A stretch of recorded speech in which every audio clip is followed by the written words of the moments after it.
Hey, what's up, everybody? I visited a local card shop and picked up some great stuff for a really awesome price. And I think this is an awesome learning opportunity for anybody who's on a low budget or just starting out, or just anybody in general who is wanting to pick stuff up cheap and resell it and make a profit. So let's get into this. It was a really unique situation. So I went to a shop I'd never been to before. It's called Centerfield Sports Cards, and it's in Springfield, Missouri. And it was unlike any shop I had ever been to. So this guy had been there since 1993 and mainly was focused on selling wax. He had wax all over the place. New stuff, old stuff, all kinds of stuff. And then he had just boxes upon boxes of stuff just stacked up everywhere. It was really kind of odd to start with. So he had boxes on the counter that had graded cards and cards and top loaders and just all kinds of random stuff, just all mixed up: football, basketball, vintage, new, like everything was just everywhere, and it had no prices on it. So you didn't know kind of what he was asking for anything. And it took a little bit to get adjusted to, but I found it was really awesome. He had 5,000 count boxes of just single unsleeved cards. He said he would buy collections and he would just put it out there and for everybody to go through. And it was great. It was really great. And I knew after a little while where the guy was coming from. So it takes a lot of work to go through and price stuff, make eBay listings, organize everything. And he had been there for a long time and just kind of had his system, and was willing to give some really great deals for people that were willing to go through stuff, find what they wanted, and work with him in a reasonable way. So that brings me to kind of tip number one, which is have an open mind when you go into a shop or you go into a show. Most of the time they're all different, and they can open your eyes to a new way of looking at things. And so have an open mind when you go in there and be willing to take advantage of what they offer, whether it's a shop or a show, whether it's a booth at a show, a specific booth, or anything. Normally, there's always a way to take advantage of that situation because this person has coordinated their style to what they like. And if you're willing to work within their constraints of how they like to do things, then you'll be a lot better off. So let's look at what I picked up here. And it's a little bit of mishmash of everything, but it's a great learning opportunity about trends and where the market's going. And these first two cards were just from, like, you could tell somebody had opened a box and just put everything in a box and sold it to him, or maybe it was him when he was doing a break or something like that. And so we've got a Julius Randle rated rookie and a Jeremy Grant Excalibur rookie card. And both of these were just in a box, not sleeved or anything. And I was immediately attracted to any of the new basketball that I found because these guys are both taken off. These cards a year ago probably weren't worth anything. And now I could probably get around $8 a piece for them on eBay. And I'll probably list them because you can't keep everything and you got to take profits on stuff. So I was willing to go through and find what I wanted. He probably sold me these for $1 a piece. Everything in this lot was $60, including tax. And I'll get more into that here in a little bit. So if you know what you're looking for and you know about what things are going for, stick to that. Have a strategy going in, know what you're looking for, know what you're looking to buy. If you're specifically going to buy cards to resell, then you definitely need a strategy and an idea of what you're looking for. So those great pickups, I'll probably list those on eBay. And like I said, I think I can get $7 or $8 a piece out of these. These guys are balling out right now. This next one is maybe the card that I'm most excited about. It's Steve Aoki, First Pitch, Topps Chrome 2016. So it's the first card that featured Steve Aoki, and he is huge in cards right now if you don't know. And one of the trends, the guys that were at the Dallas Card Show, you can look up, there's a bunch of videos. Card Collector 2 has videos out there. Sasha T has videos out there. I would highly recommend those guys, especially Sasha T's like podcast style YouTube videos. Definitely awesome videos, and you can really learn a lot about trends that are going on in the market. So entertainment stuff and like superhero stuff and just oddball stuff. They said there was a ton of people asking for that stuff at the Dallas Card Show, and there wasn't a lot available necessarily, but a ton of people that were looking for it. So that identifies a trend that more of this oddball stuff that people really weren't interested in, now they're interested in. Now they're looking for it. And the next show that's coming up in March, there'll probably be a lot more of this stuff available. So there'll be people buying right now. But this card was selling for like $1, $5 a piece. And now, and this is the Topps Chrome, there is a base version, but there have been some sales of this card around 20 bucks, 25 bucks. And I would say when this guy priced it out, he took it into consideration that I was willing to search it out. And yeah, there had been a couple sales around $20, but most of them were down around $1 to $10. So I would say he probably gave me this card for a couple bucks. And I'm very happy about this. I think this stuff is going to really make moves. And with Steve Aoki's presence in the community right now, I think his stuff specifically in the entertainment market will take off. This could be a really big card one of these days. Moving on, picked up this Markelle Fultz Prism rookie, red, white, and blue. And again, you know, Markelle Fultz tore his ACL. He's out for the season. First round or number 1 draft pick in 2017, and was having a good year, like his best year this year, but tore his ACL. So I was able to pick this up for next to nothing. I knew it wasn't going to be a whole lot. You know, I'll hold on to it and see what he does next year. You know, if he is a complete flop, I'm not out much. But if he comes back and plays to his potential, he's only 22 years old. If he improves and he's scoring 25, 30 points a game next year, if I was to get this graded and it graded out well, this could be a $1,000 card a year, 2 years from now. So, you know, that's one way to look at things. These next 2 cards are just goats. Barry Sanders, 1989 NFL Pro Set. Brett Favre, 1991 Upper Deck rookie. Both rookie cards that I probably got these for $5 a piece, and I'm really happy with that. They're both in good condition, great centering, which on the 1989 Pro Set is really hard to find good centering. This card might go to grading. These have really gone up in the last couple months. I've got a few of these that are going to grading or at grading. So really happy with those. You're never really going to see a price hit on cards like these. There were a couple other singles that I pulled out of some of those 5,000 count boxes. And again, this one, there was just like 1,000 Bowman Chrome in this box, 2017 Bowman Chrome. And I went through it and I pulled out a Tyler Glasnow rookie. Again, probably got it for $1. I don't know what they sell for, $3 or $4 or $5. But Tyler Glasnow is nasty. Tyler Glass nasty. And if you haven't seen, there's a video out by Foolish Baseball Bits on Tyler Glasnow and his nasty pitches. And if you haven't heard of Foolish Baseball, definitely check him out. If you're into like stats, advanced stats, he makes some really entertaining videos and a very knowledgeable guy. Great to check out. So again, Tyler Glasnow for $1. I wanted this card, and for, you know, the price that he probably gave it to me at, yeah, I'm down with that. Picked up a couple more of these Topps Chrome first pitch. Picked up Tony Hawk and Johnny Knoxville just because, you know, I think the entertainment stuff's going somewhere. There was probably 20 of these, and I went through them, and these are 2 that, you know, I identified that I'm like, yeah, I'd like to pick those up.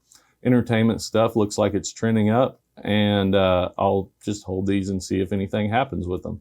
Again, this is like the first major entertainment guys that hit the card market with this 2016 Topps Chrome. They're beautiful cards with a refractor finish. Even though maybe these 2 guys aren't huge in the card market, you know, there's some potential there, and they're really cool cards. So for a cheap price, definitely going to hit those up. And I will say, I didn't look up any prices when I was going through this stuff. I knew kind of what I wanted. I knew what I was looking at and how much I was probably going to be paying for these cards, whether it was next to nothing or whether it was quite a bit. Depending on what price he shot me, I could always, you know, negotiate or walk away. But at the time, I didn't want to bother the guy. I just wanted to look through cards, and I was into it and really enjoyed the experience. And so wasn't really looking at my phone a whole lot. Not that there's anything wrong with that, but some guys, and I kind of got the hint from this guy, he's old school, and he might not necessarily appreciate that. Not that he would have anything against it, but it just might turn him off. And it's the start of building a relationship. Anytime you're buying or selling to somebody, that's a relationship that can pay off in the future. And you definitely need to be aware of that. You don't need to negotiate everything. That's the common attitude nowadays, is that, you should negotiate for everything. And there are situations where you should negotiate, and you kind of make a judgment call on what type of person you're dealing with, what kind of type of prices. Are they giving you high prices planning on you negotiating? That's a situation where you should definitely negotiate. Are they fair and reasonable, planning or willing to give you reasonable prices? If they are, that's probably a situation where you should take advantage of that to build that relationship, show some respect to that person that they are giving you fair prices, don't beat them down, and the next time you come around, they're going to give you as good or even better prices. That's a situation where negotiating isn't necessarily in your favor. Don't look at these as just deals that you'll buy, make prices on, and walk away from and never see this person again. Because if you're planning on staying in this hobby, that's probably not going to be the case. I can tell you, since I've started this channel, I've met a lot of big people met a lot of big people in the card world that I'm going to run into at the National in August. I'm going to run into down the line. I've either bought stuff from these people or I'm going to buy stuff from these people. I've sold stuff to some of these people, and in the future, I probably will sell more stuff to these people. So when you're willing to be fair and reasonable and develop those relationships, you're going to get better pricing, and you are going to get better offers on the stuff that you're selling. Okay, so my favorite card of the pickup is this Tracy Mcgrady Topps Chrome Rookie BGS 8.5. So shout out to GPAC4 for bringing this up in the comments of my recent basketball picks video. I've always thought Tracy Mcgrady was undervalued. He had about 8 seasons where he really tore it up, 2 scoring titles, and then injuries plagued him, and his career overall just wasn't huge. Still a Hall of Famer. So I thought his stuff was undervalued, mainly because there are a ton of people who when they were younger, Tracy Mcgrady was like their favorite player. And still to this day, they hold fond memories of Tracy Mcgrady. So with the 90s stuff taking off right now, I wanted to pick up some Tracy Mcgrady stuff. I saw this, and it's like Topps Chrome 97. Even if Tracy Mcgrady right now wasn't like the biggest thing, his market's definitely primed. So, definitely jumped on this. And let me show you this, because I can point out a lot of things from these cards specifically. So, when you're looking at BGS, what I look for is opportunities for this to grade up.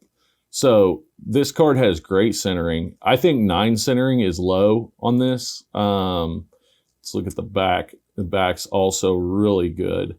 So I think at PSA, this is 10 centering, but 9.5 or 10. But through BGS, they gave it a 9 centering. I think that's really low. Excellently centered card. Little off right to left, but not much at all. Edges 9.5. That's awesome. Corners 9. That's great.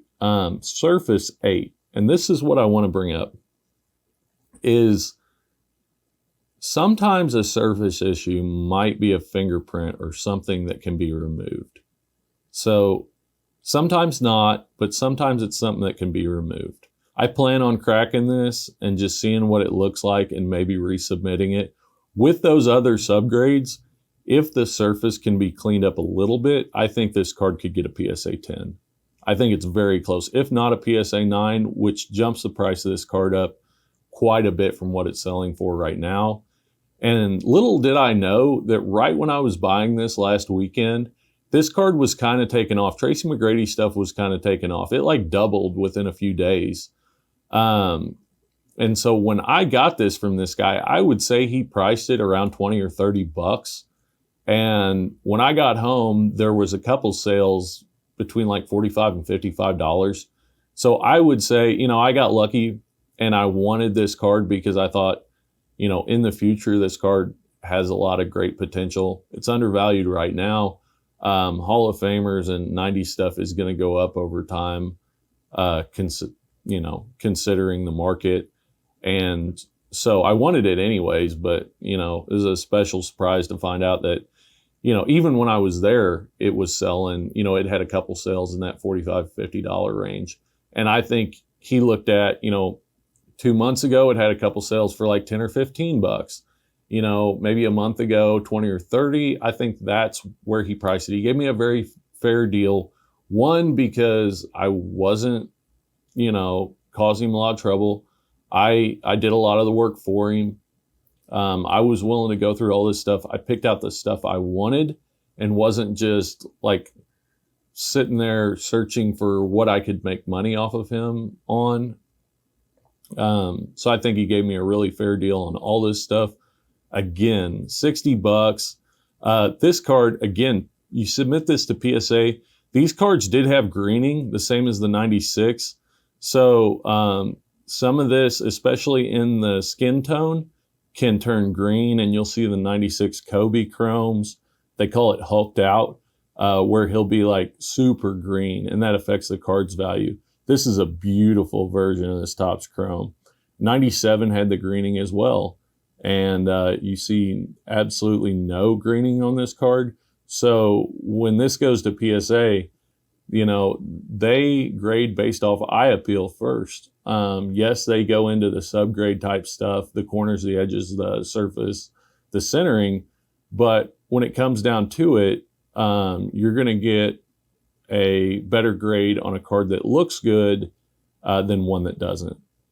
So definitely very happy about this. Again, this whole lot with taxes and everything was 60 bucks.